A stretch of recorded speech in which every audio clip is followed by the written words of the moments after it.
Hello there.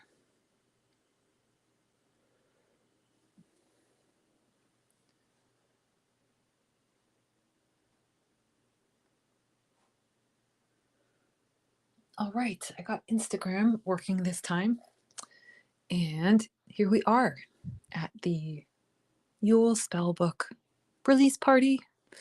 And I guess it's not much of a party. It's just a way for me to show you what's in the books with a little more detail and backgrounds and commentary on what's inside them. So if you're short on time, there is like a 2 minute or less preview of each of these on my website, which is shop.coloringbookofshadows.com. So if you want to see a super quick preview of them, that is your go-to. But this is, yeah, a little bit more in depth, and you can ask any questions live too. If you have them, put them in the chat. I will do my best to answer them and see them. Sometimes I do miss them. Um, Hi, Anna. Hi, Laura. Thank you. I know. Thank you guys for that. I know yesterday, thank you for the encouragement. I asked, like, hey, I'm getting a little shy here. Do you want a book release party? And it's a funny thing. I've been doing this for 9 years, and you think I would not get, I don't know. I don't know if nervous is the word because it doesn't feel like nerves anymore, but it's that self-preservation mechanism which turns into a bit of self-sabotage. So yesterday I was thinking like, "Oh, what's the point? Like maybe I'll sit this one out." Like I put months into these books, and then release day comes and it's like your brain is sort of trying to protect you from putting yourself out there, and it's kind of saying like, yeah, sit this one out. Like maybe you don't have to, maybe you could just promote them next year, or like, it's it's that funny thing. And it feels like self-protection, like doing it so you don't have to show up or to save yourself from putting yourself out there. But it is a form of self-sabotage as well. And I bring it up just in case, well, because it helps me to like realize I'm doing it and kind of get out of it. But also, like, hey, like, do you ever experience that? Have you put months into a project or something that you're excited about, and then at the last minute you find yourself wanting to hold back a bit? I think it's a common experience, so it's just something to be aware of. It's also, I think, perfectly normal, and it definitely helps me to call it out and say, yeah, this is what I'm experiencing right now. So thank you for showing your enthusiasm and letting me speak on it. And then also, in case you haven't seen, the new wall calendars are also out this week, and they are based on the planner. The planner is 168 pages and goes into a lot more detail. The wall calendar, I'll just show you really quick. It's a 12-month calendar, so it has these 12 monthly calendars, and then witchy home and garden illustration with mini spells on the top page here.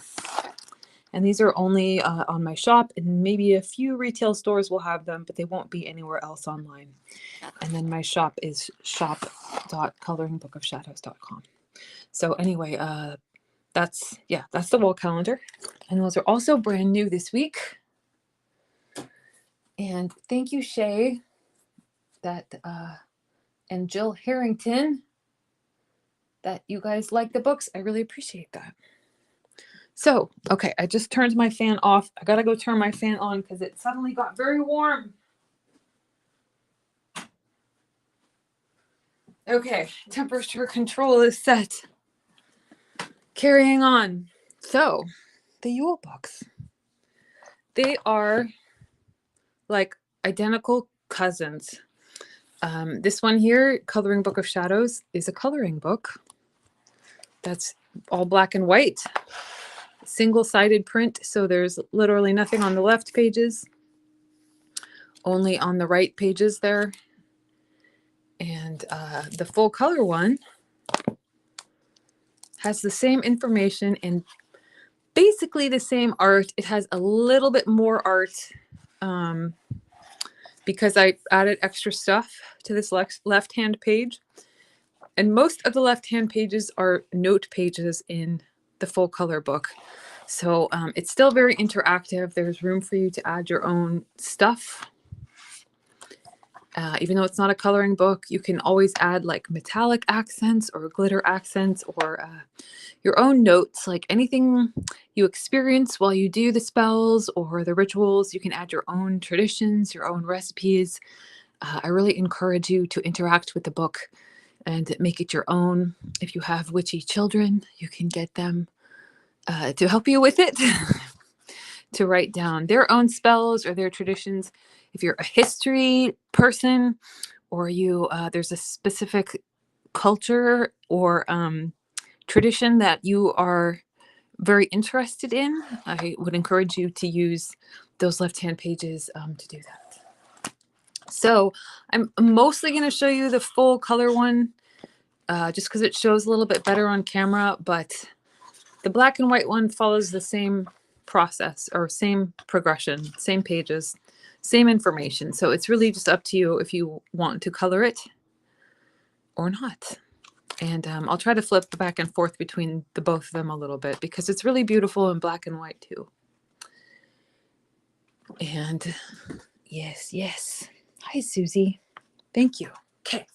So this is the opener. It has like this lovely pattern.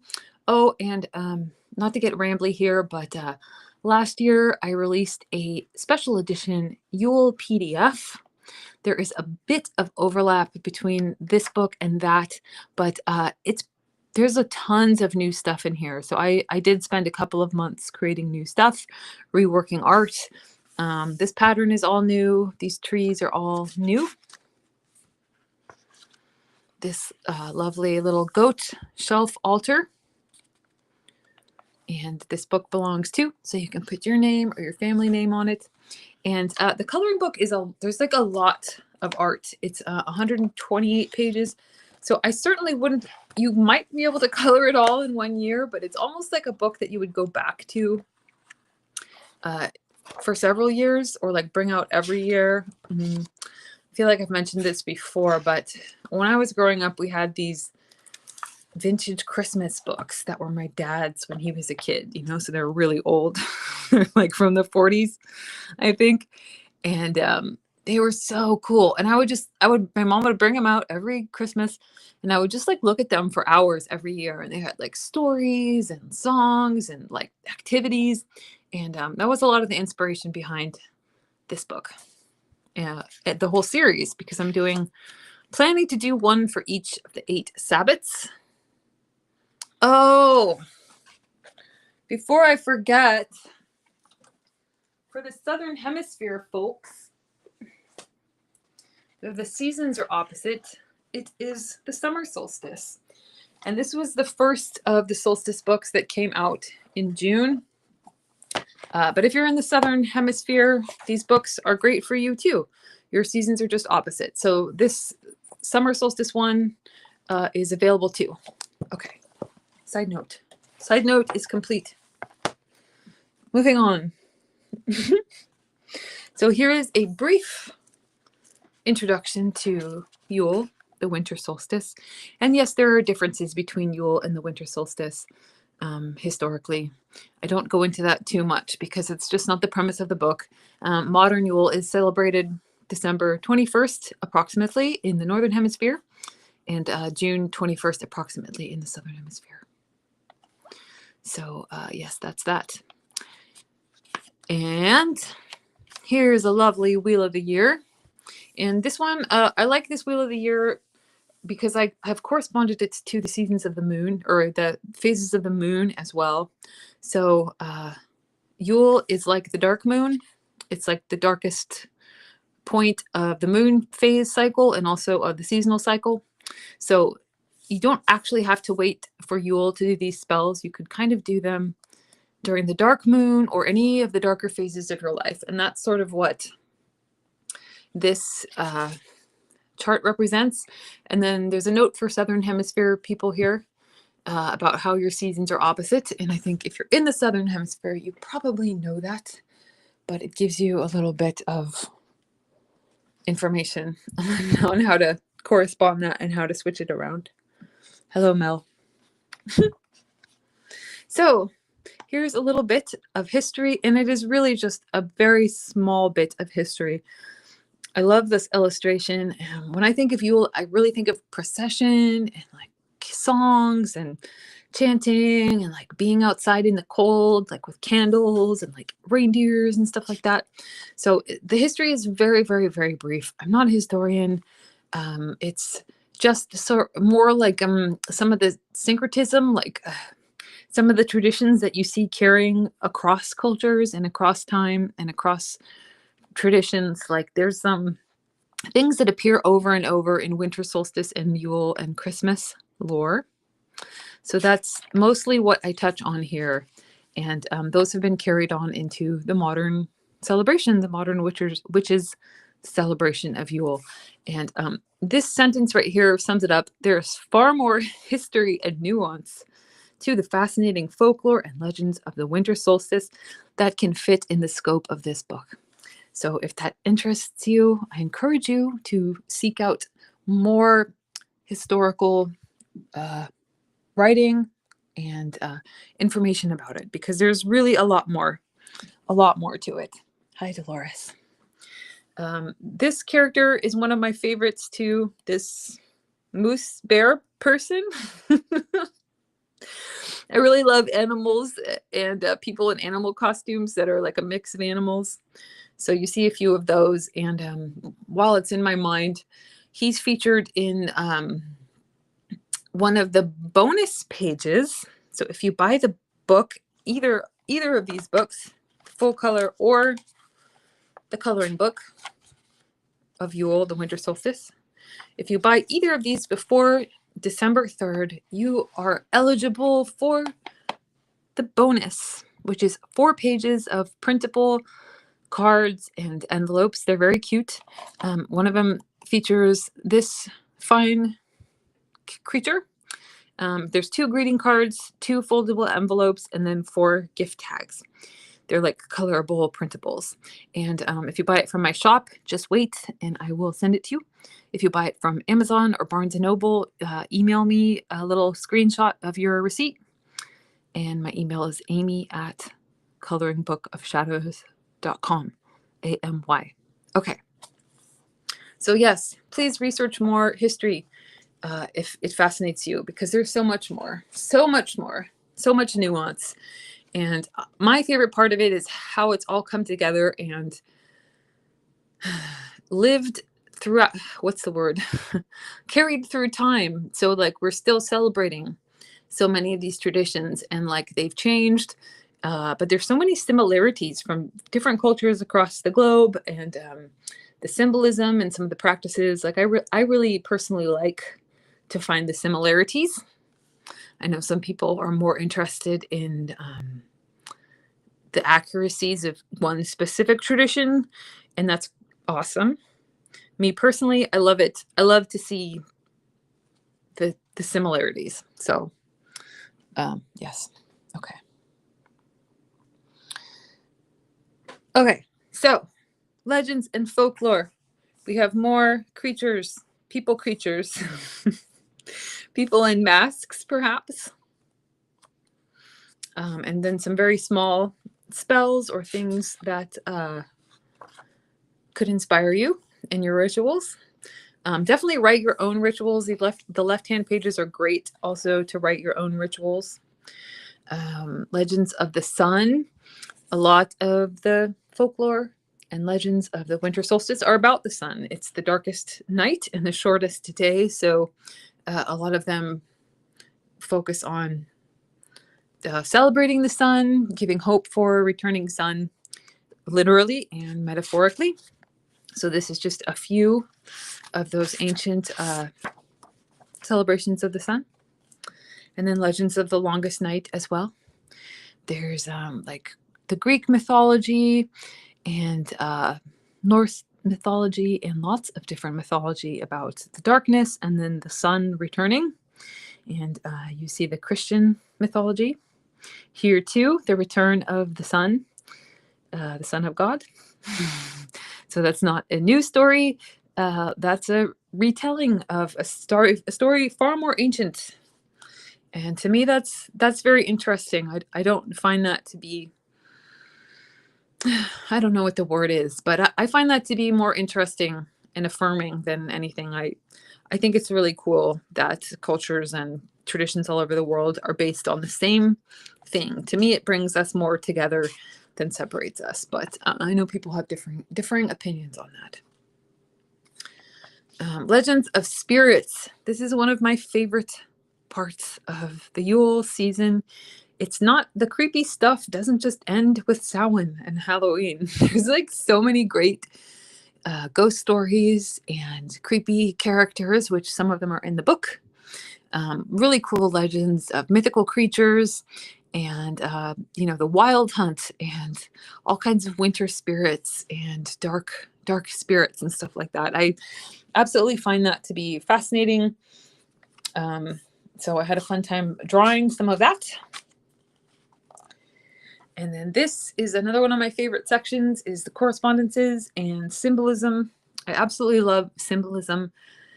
I think it sticks, for me personally, it sticks in my subconscious and really makes magic come alive, because anytime I see some object like a bell, I think about spirits, or I think about, like raising energy, or when you see the symbolism of fruit or acorns, like to me, it just brings the symbolism alive.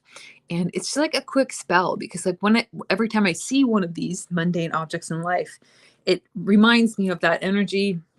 And it's almost like a quick little bit of magic that comes to life when I see something like that. So I love symbolism personally. I hope you do too, because there's quite a bit of it. So this is just like general symbolism. So angels, wreaths, candles, music and bells, the symbolism of the night. Here's a page on some of the herbs. There are many, many more. But here are some of the more common ones, like evergreens, of course, ivy, holly, mistletoe, the druid herbs.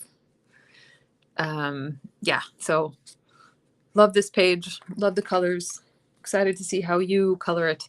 And then just in case you just joined me, that's the full color version. And then this is the black and white version. Same information, single-sided coloring book.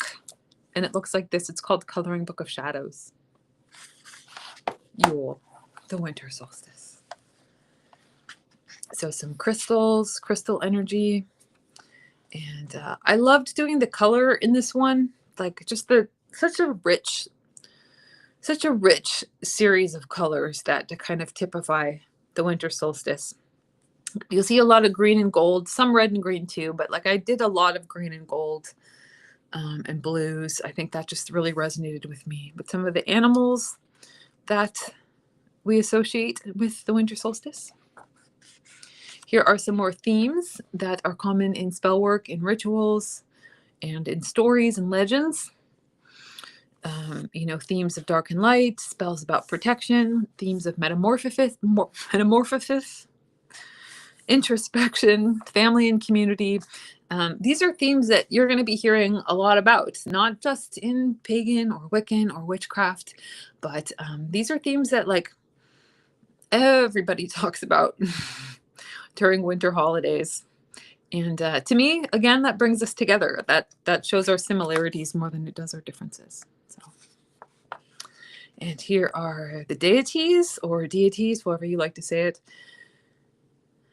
There are so many more. Not a complete list. There are so many more, and I encourage you to keep your own list here on the left side page, or write more about the ones that interest you. Like I did not add Jesus, but you can add him in if you'd like to, or Mary, or a host of others. But I did put in the ones that I thought would be most fun for me to draw. And there's always room. There's always room for you to add more. So I know I've said that, but I want to reiterate that because I think it's really important. Like, I don't ever claim to be the expert. Goodbye, Dolores. Thank you for joining me. I don't ever claim to be an expert. I'm here on a journey with you, and if I can inspire you to take it further and explore, that's great. But I am in no way the last word on any of this. It's really for you to get inspired and take it further and in whatever direction calls you. So this was another one of my favorite parts to do. The creepy characters. There's, like I said, there are so many fun creepy characters for this season, like Grilla, an Icelandic giantess who hunts children that misbehave, and her kitty, the Yule cat, who helps punish the children. I mean, come on, that's so great.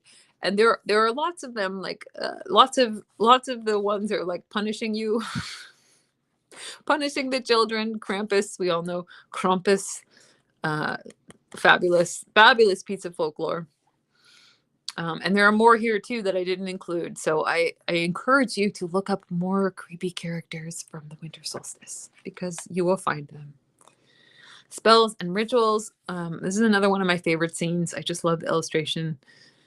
I love the idea of like coming up in the woods and seeing like people with horns and animal masks or creatures, or you don't know if they're people or creatures, and they're like having a ritual. Like, to me, that's just what it's all about. So I tried to put that in the illustration. And then these are also my favorite pages. There are 4 of them, and there's one for each of the 4 basic elements. So mini spells for air element, mini spells for water element, mini spells for the fire element, and mini spells for the earth element. And these were some of my favorite pages to pick colors for as well. So I think if you have the coloring book version, you will really have a lot of fun coloring those pages. It's just like a nice grouping, and you can do fun things with color there. I enjoyed it, so I think you will too.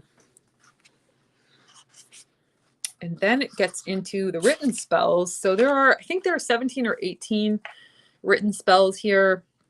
And some of them are just like more information, like how to, like ideas to create your altar. Some of them are more like a full spell or ritual, like start to finish. But like altar.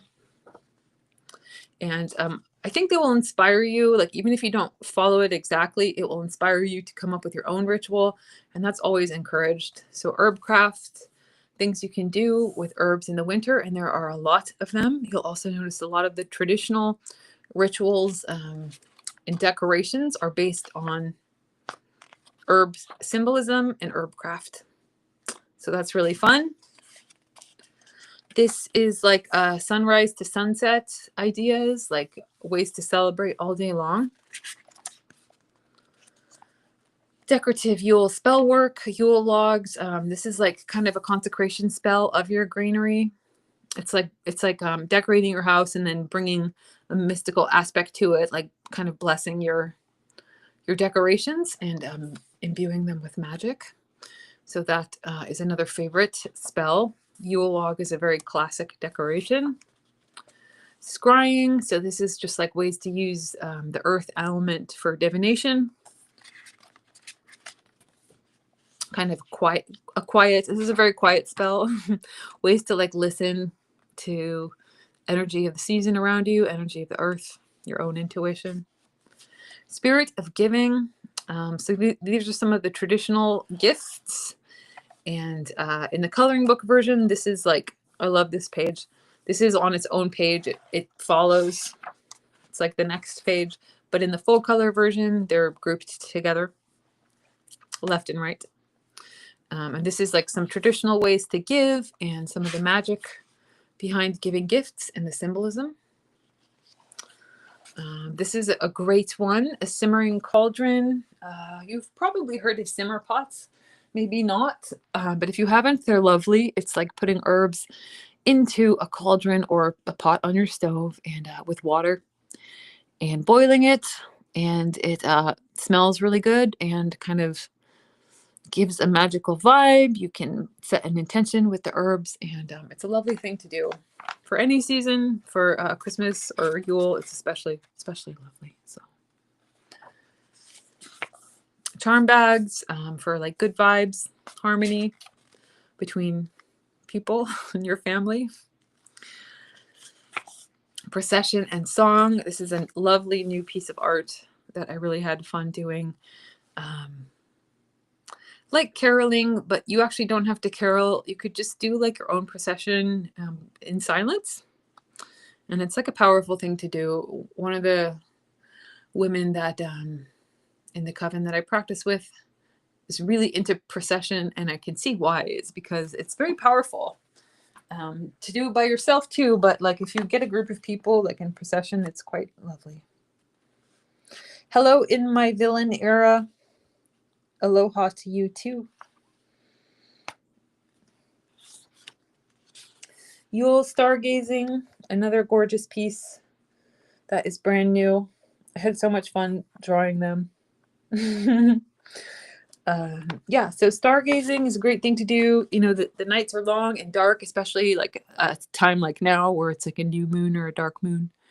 And there is a lot of legends about the winter night sky and some of the stars. The three wise men were stargazers. Some Egyptian lore about Sirius as well, and the goddess Isis. So there's some really deep wisdom with gazing at the winter stars on a clear night. I suggest you do it.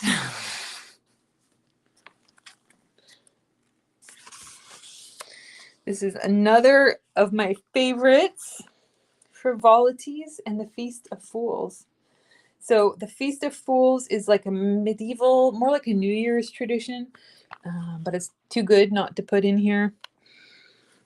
And it was kind of like commoners wore masks and costumes to invert social hierarchies.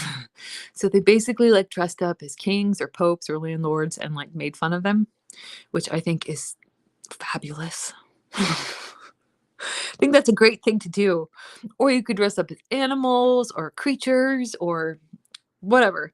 So this has some ideas about that, ideas about making masks or just entertaining yourself in fun ways during the winter. I know in the modern world we have a lot more ways to entertain ourselves, but back in the day, options were limited. So I think people got more creative with silly things to do, which I am a big fan of. Silly things, doing silly things. And you know, you don't have to leave the costumes at Samhain and Halloween. You can keep going. You can do a Christmas costume. And hearth and fire. Yes, one of the things to do on cold winter nights back in the day was to sit and stare at your hearth fire. So if you have the opportunity to do that, I suggest you do. You can also just gaze at a candle or something like that. So it's a whole spell with ideas of some fire magic. Little tarot spread with some questions. And then onward to kitchen and crafts. Here are some delicious ideas for foods that are traditional. Some tasty drinks, and I also think, to me, these are like some of the more fun, the funnest pages in the book to color, if you get the coloring book version. And desserts and sweets. One of my favorite memories from my teenage years was I made a bûche de Noël with the little mushrooms. Have you ever made those marzipan mushrooms? They're basically, or like marshmallow mushrooms. You can like make little mushrooms out of marshmallow, use a piping bag, and you make little caps and stems and then stick them together with chocolate. It's very time consuming, but very fun. So I suggest it. Yule feast. Some ways to make your Yule feast magical and like celebratory and add some ritual to it.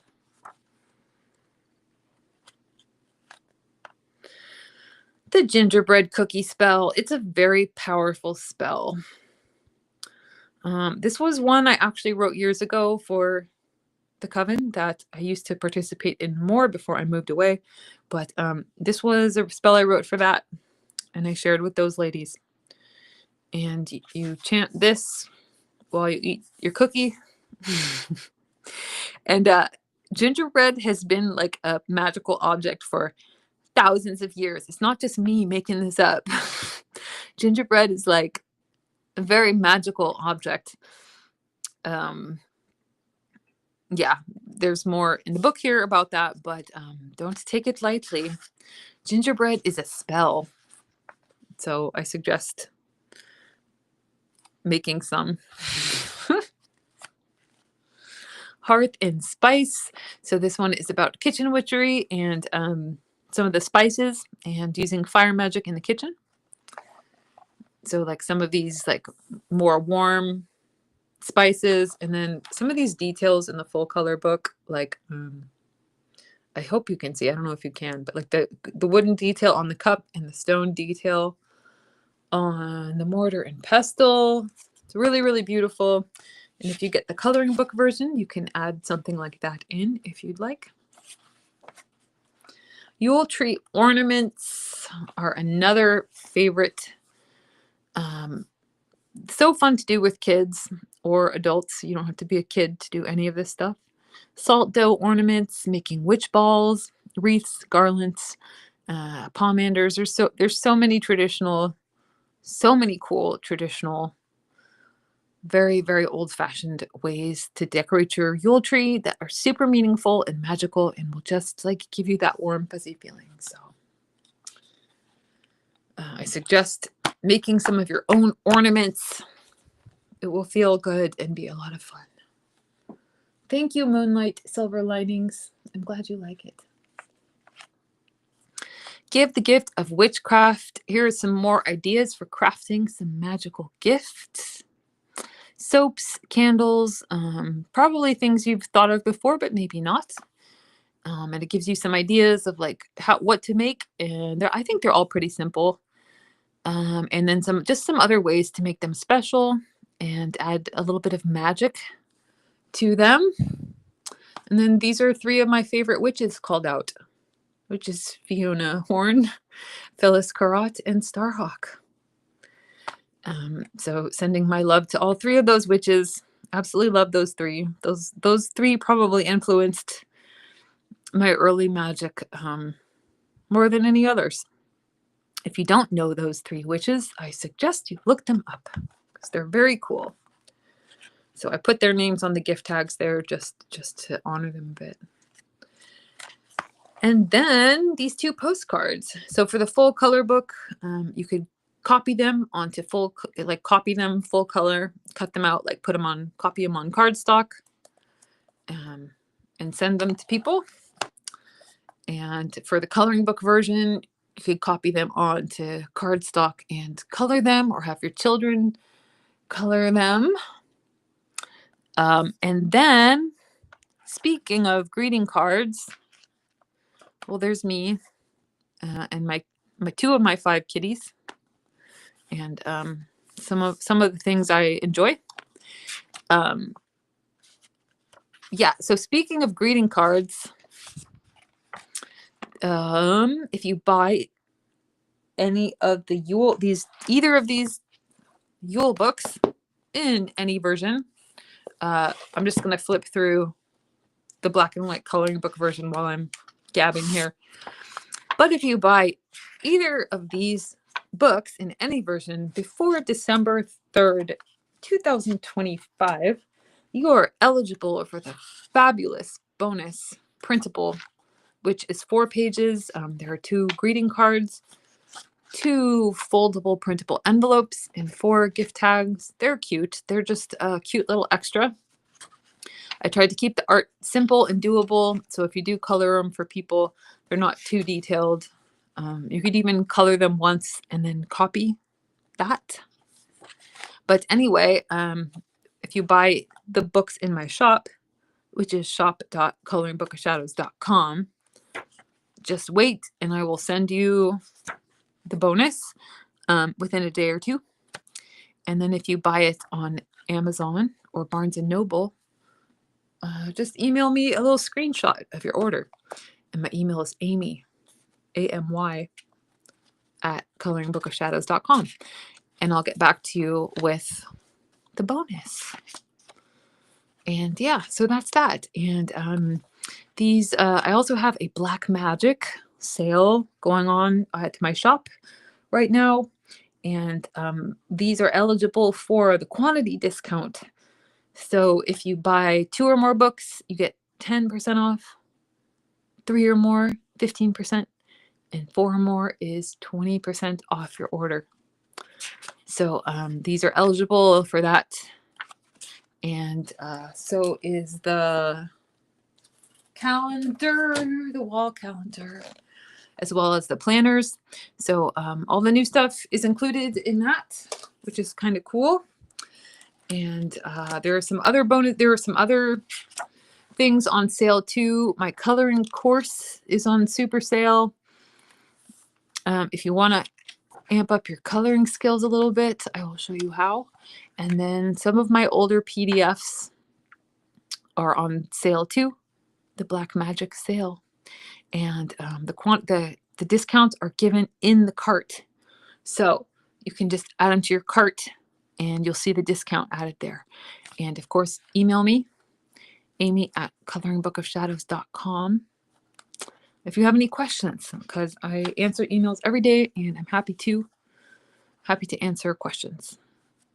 So thank you for joining me today. I hope you enjoyed this look at the books.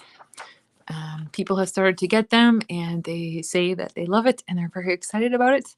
I am quite excited about them too. They are adorable. Looking it over now, I know yesterday I was definitely feeling very shy about it.